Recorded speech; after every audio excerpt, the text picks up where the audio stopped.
we've been tracking a starting problem for a long time. It's intermittent, it's been hard to find, just sometimes you turn the key and it won't start. And we thought it might be relays, but we've been through trying to troubleshoot this for a long time, and I think we finally found it. So, let me describe a few things really quickly. This red wire right here, that red wire goes into the wiring harness that goes down to the engine to this panel right here.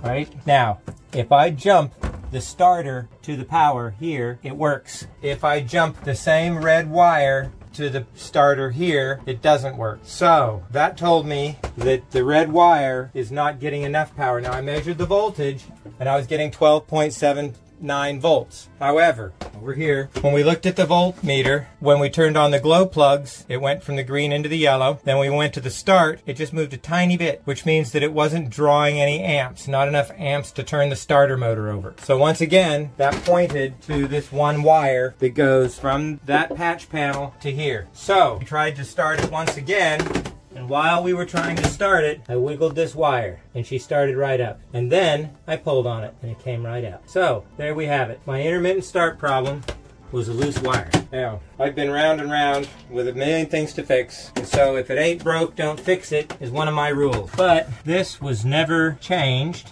this connector, because I didn't think it was broke and I didn't mess with it. Now, a lot of the other connectors I did in fact mess with on this very patch panel. In fact, I even moved the patch panel and labeled everything. But I didn't put this on and I thought it was fine. That is not a proper connector, by the way, folks. Don't use them. But I'm going to replace it with one of these if it'll fit.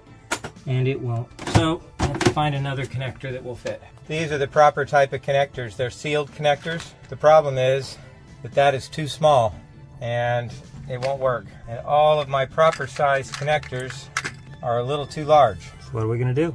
So I have to shave these down just a little bit on the edges so that it'll fit in there.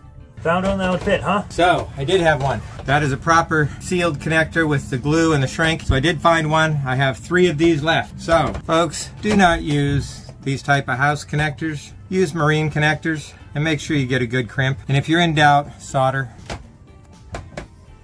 Ratchet and crimper, marine crimp. This has plagued me for 6 months or more, and it's a loose wire.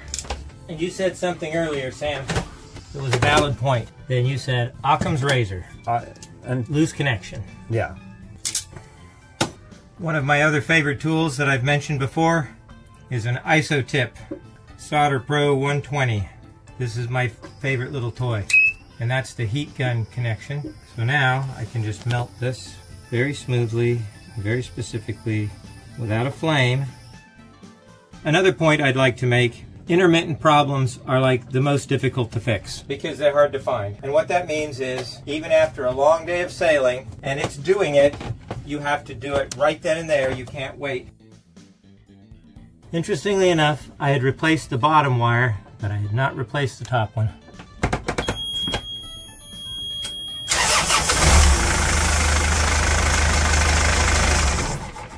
Do it again.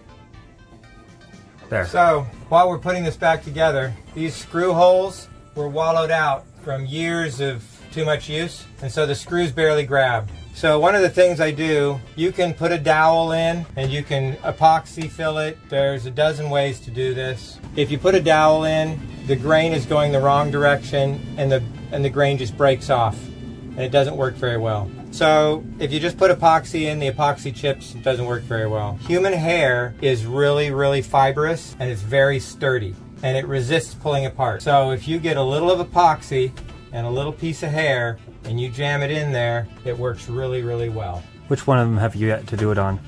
I've done them all now. Okay, so they're all secure. They're all secure and it works a lot better. And the epoxy is the best, but then you need some human hair or some other, I mean carbon fiber would be great, right? Anything fibrous that resists tearing apart. If you like the video you've just seen and you would like to see more, be sure to like, comment, and subscribe.